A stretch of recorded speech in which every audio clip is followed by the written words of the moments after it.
one more time, brainwash folks, against the Second Amendment, tell people to call and report guns, even if they're illegal. I want to play that clip again, but then we've got it in the computer, but it's Obama calls for national security force, and we'll pull that up. But I want to give the number out for police and military because police and military call and they go, yeah, we know we're being trained for this, but it's your job as a citizen to stop it, or it's Congress's job. Yeah, I know that. But historically, it's the police and military saying no in East Germany or in Romania or in Czechoslovakia or in so many other areas that ends up stopping this. I mean, I'm asking you, here's my question. Is there any order you won't follow? I mean, do you realize the Bill of Rights, Constitution, that's why we love America and hang flags outside our doors? That's why we appreciate the military. When the military becomes an instrument to overthrow that, it becomes an anathema. I'm not saying the German military was bad pre-Hitler. Most of them under Hitler didn't even agree with him, but they followed orders. You've got to say no. I mean, do you agree with me? Do you disagree? Are you concerned when they put out an executive order and say, we can suspend Congress, the president runs things under the Department of Defense, we'll have 10 governors that run the country? Toll-free number, 800-259-9231, 800-259-9231. But first, I want to play the Attorney General clip one more time. This is from 1995, 17 years ago, when he was Deputy Attorney General. And the memos, there have been lawsuits, FOIAs, they've come out where he's saying, we got to cover up OKC. This is our #1 priority. What'd you want to cover up, buddy boy? We know. You ran another false flag, didn't you? Shipping the guns into Mexico. Blaming it on the Second Amendment. I mean, I'm here risking my life to expose these criminals. None of us are safe. I'm not going to be a coward and sit here and hold back what I say. They've got to be brought to justice. But how do you bring the UN to justice for war crimes when they're in charge of that? How do you bring the Attorney General to justice for Fast and Furious when he's in charge of justice? That's what tyranny is, when the bad guys get the high ground. And again, why are they trying to thaw out all these martial law provisions right now and add cherries on top that were never there of where they can disappear people? Because they want to be able to tell the mercs, look, you got a law, start killing. Make it look like a heart attack. We don't want his body ever found. Make it look like a carjacking. Where are the men? Let's go ahead and go to the Attorney General. Here it is. We need to do this every day of the week and just really brainwash people into thinking about guns in a vastly different way. We also want to have a hotline that we will set up and have the number of that hotline that would just go out there, and that would be something that people would have emblazoned in their minds so that when they see a gun or become familiar about the facts of a gun crime, they would call that hotline and pass that information. Okay, so there you go. And we're going to play the clip of Obama talking about his national domestic security force. On record, your preachers, executives, even over small companies, they're even giving them license to kill. That came out 5 years ago about InfraGard, where they've got executives ready to take phone calls on people to kill that work for them. You bet the president's saying he can kill whoever he wants. They've got wannabe hitmen everywhere. These criminals are so out of control, they're trying to hire local executives and giving them license to kill. 007 type behavior. See, notice they never give that to the police and military because you're actually professional and trained. They created TSA. They create a brown shirt. They create these goon forces who they can later flush down the toilet when they're done with them. All right, I want to go to your phone calls. Brian in Ohio is a police officer. Lou in Ohio, just active 2 months ago. Eric in Texas, a police officer. Blaze, Alaska, airborne infantry. Let's go to Brian in Ohio. We'll go to them as they came in. Listening, an Ohio police officer. So, what do you think about all the stuff that's going on?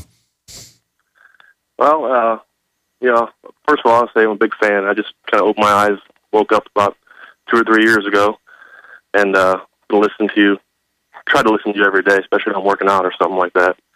But, as far as the Eric Holder and the whole brainwashing and weapons thing. I don't know how effective that's going to be. I mean, where I work at, police officers in my department, especially me, I can't say all of them, but most of them love the new carry conceal law we have in Ohio that came about a few years ago, I think. Yeah, that's got to scare all the bad guys, doesn't it? I mean, crime rates plunge when you have that. I think it did. We've had a few instances on the street where people have gotten robbed, and we were able to return fire from their carry concealed weapon. And that does send a message out to the street, especially when it's a lot of young punks out there. Let me ask you a question. Are the police starting to wake up that secret arrest and things like that is not good? Well, as far as where I work at, it's a big city in Ohio, and I don't think we've gotten to the point where we've been exposed to anything like that yet. I know I haven't. One of the things I always want to call and talk to you about is, at least from where I work, we're kind of just, we don't see ourselves as working for the government. We kind of see ourselves as local crime fighters. Okay? Well, that's the way it should be. But my point is the feds are starting to take over, and that's why there's going to be a collision. You got record gun sales. The people say it's because they don't trust the federal government. Most of the police I talk to are awake now. Most of the military's awake. So I don't see how this is going to, basically wash out then when you've got the public waking up and the feds power grabbing.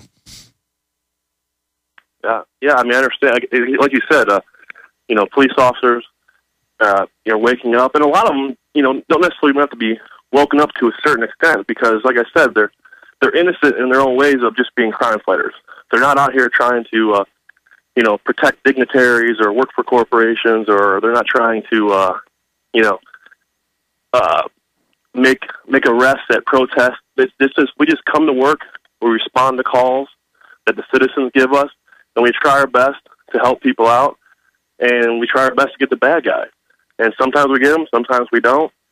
And, I like to think of it as we don't do what we do on a day-to-day basis on behalf of the government. We do it on behalf of honest, innocent people. What do you do when you have these idiots that have never owned a gun and watch sitcoms and they think you're supposed to report somebody who's got a shotgun in a gun case because they're over at their house delivering, say, couches, and then they call the hotline and say, I'm over here and this guy's got a shotgun? Well, that has never happened to me. I could tell you a story. About a month ago, there was a 17-year-old girl that lived in a house with her parents. Of course, she had her own child at 17. She was the biggest brat in the world. She called the police because her father just realized that his wife was cheating on him. And he got angry and was, throwing things around the house, and he made a threat just to them vocally that he's going to kill this guy. Well, he was just angry. We talked to him because we got called over there because she called the police and said that she wanted him arrested and want him removed from the house, and she wants to confiscate his guns because he's got guns and he made threats to kill somebody and he's dangerous. Well, we showed up, basically laughed in her face, and told her that, we can't do that, and we're not going to do that. Good, because in a lot of areas they would have taken his guns. Well, God bless you. Good to hear from you. That's what we need to hear. It's this idea of just, go after everybody, and the so-called liberals, as they call themselves, love to use the system against people, and I'm sick of it. Okay, now, again, I'm asking the military and police, though, here, what are you going to do as all this starts unfolding? Because Obama is thawing out nuclear war provisions, but he's saying for economic emergency to nationalize farms, ranches, transportation, water, everything. And even mainline scholars, it's all over the news, are saying this is martial law. Are people concerned about this? Lou in Ohio, active duty just 2 months ago. Go ahead, Lou. Hey, Alex, love you, brother. I honestly want to thank you. About 2 years into my service in Army Special Operations, I started watching some of your documentaries and started reading a little Jim Mars. And when my ETS date came up, I got out of there as fast as I could. I just want to say that there are two things that I really feel like we need to be doing. One, I know we got some lawyers. You have to know some lawyers on our side, right? There are quite a few. Well, let's get the evidence. Let's get the witnesses of this voter fraud. Let's put it in the courts, and let's force them to acknowledge our rights. We can't let this slide. We got all these people behind Ron Paul this year. If we just take this sitting down, how are we going to recover from that?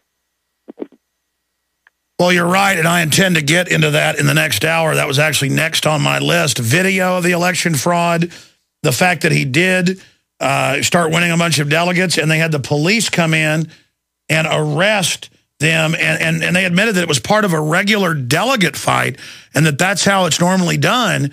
But this time they arrested the Ron Paul supporters and gave the delegates to Mitt Romney. And, of course, you're alluding to that. And there was election fraud in Iowa. There was election fraud in Maine, 100% confirmed in Maine, that Ron Paul won, and they just didn't give it to him. That's what I'm saying. What do you do when they're doing stuff like that? Well, I think the second thing we need to do is we need to make it clear to the GOP that we're not voting as Republicans. We're not voting for Ron Paul as a Republican. We're voting for Ron Paul. And if he doesn't get it, we're not going to vote for Mitt Romney. So if they steal it from him, they're not going to get their candidate in because his votes are leaving. Listen, I got a whole stack on that, and I promise I'm going to get to that, and it's important, but soon it won't even matter when you've got the federal government activating all these martial law provisions as fast as they can. They're doing that for a reason. They're getting ready for a bigger economic collapse, an Iran war, it may be a big false flag. All I know is danger, danger, Will Robinson. And we've got to make the fact that impeachment proceedings that can lead to the impeachment of Obama have begun in the House. It's not getting any coverage over the fact that he's launching wars. When the president's launching wars without congressional approval, folks, that's martial law. When he's turning off power plants outside of law so his buddies make more money with their plants, that's martial law. When they're federalizing things, that's martial law. Martial law just means doing what you want. Rule of the dictator, rule of the junta. Let's go to Eric in Texas, who is a police officer. Go ahead, Eric. Thank you for holding. Yes, sir. I appreciate you taking my call. I hope you can hear me okay. I've been kind of under the weather, though. No, I can hear you. A couple of things real quick. Number one, I just want to say the establishment is scared of us, okay, or else they wouldn't be pushing this federalized takeover of law enforcement and in general, okay?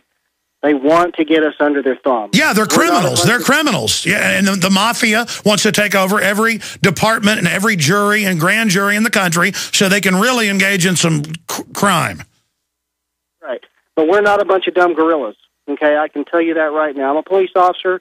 I'm a firearms instructor, tactics instructor. I preach to my guys all the time the message of Oath Keepers, the message of the Constitution, and I can just tell you, when it comes down to those questions that you're asking, will you obey when they tell you to do something illegal, something unconstitutional? There's a whole lot of police officers that are not going to do it.